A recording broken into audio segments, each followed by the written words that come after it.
All right, this should be the last one. And I wanted to start it by saying that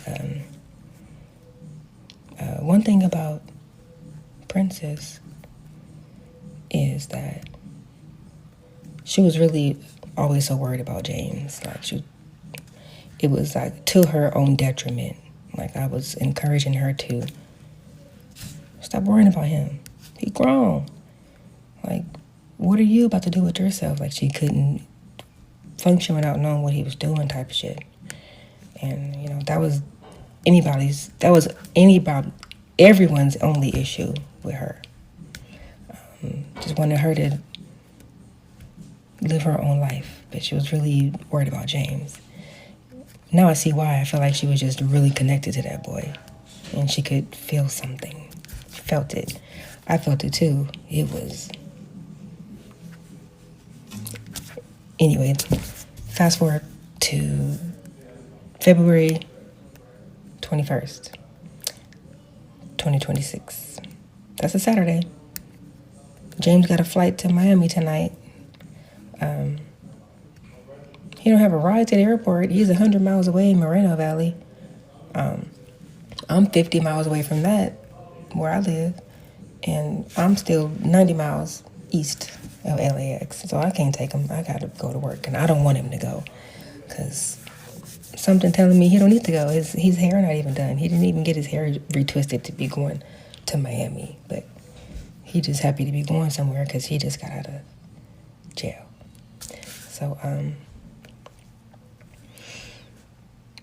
it's 3 o'clock and he's still in Moreno Valley and his flight's at 7. I'm like, boy, you're not going nowhere. But whoever he was going to meet in Miami, I guess got wind of him not being on the way to the airport, so he sent him an Uber and he made it to the airport.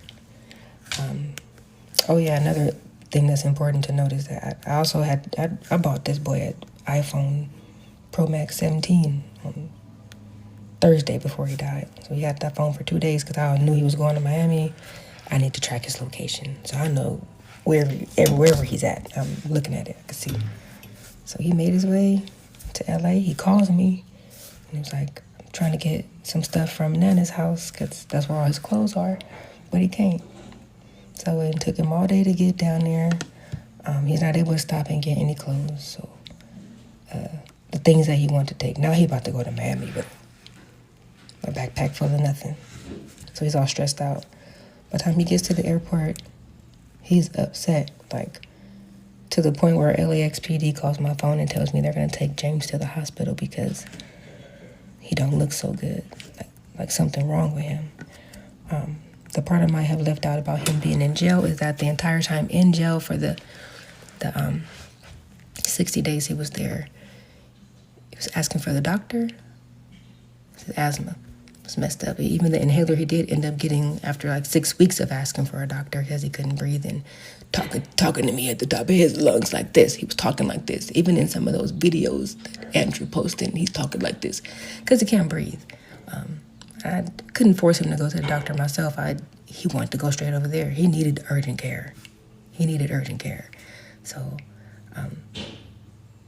that's something to note. He couldn't breathe in jail the whole time. He was having a really hard time. When I saw him, he got the phone on that Thursday. I could hear his chest crackling, and I had really bad asthma growing up, so I could hear it. I had a massage gun. I was rubbing his chest. I didn't push the doctor because he just didn't want to go. He needed to go to the doctor. Can't play with that. He's asthmatic, bronchitis, anxiety. So he's at the airport. Something happened. He never even made it through TSA. He started tripping and had a panic attack or something. And the officer called me and told me that he did not look good. She didn't like the way he looked. And she was going to take him to the hospital, and she was going to let me know where she took him to. And I'm like, okay, cool. I'm waiting for the call because I'm still a mom, so my other kids are doing things. Saturday night, I got to drop him off, pick him up. And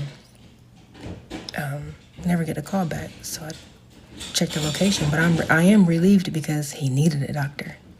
Like, finally, shit, make his ass go to the doctor. I checked his location at like midnight to see he's still at the damn LAX. I'm like, oh, I wonder what happened. But I see that he's kind of by something that says like first aid and then also says ride share. So I don't know which one is he in. Then he ends up starts driving. I'm like, okay. And this one get long, but I'm gonna let it ride. He's driving and he drives past the hair salon I used to work at on La Tijera.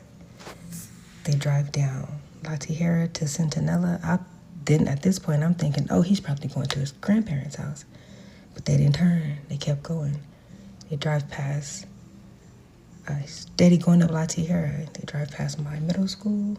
They drive past the house that he grew up in with me and my mom on La Tijera. They go to Slauson, and then they make a left at Angeles Vista. I said, oh, he in a car with his cousin. They finna go over there. And then they didn't turn on the street. I'm like, oh, let me text him. I text him because maybe he's in the paramedics and they're going to go to the hospital way in downtown because he don't have insurance or he didn't tell them what he has. And I keep looking and he end up, I text him. It's like 12:30 midnight, after 12:30 in the night. Text him. He didn't text me back until like 2:38.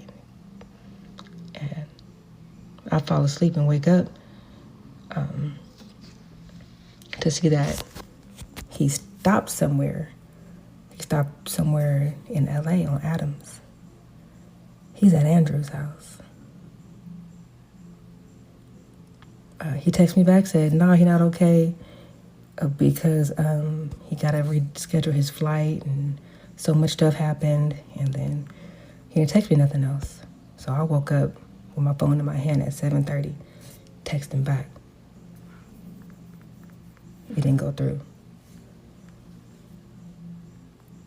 My son died at Andrew's house. So for Andrew to be on here making videos about Princess when my son died at his house, that's where I'm stuck at. And I'm just stuck right there. My son died at Andrew's house. My son say what you want about Princess. My son would never have died on Princess's watch. Ain't no fucking way.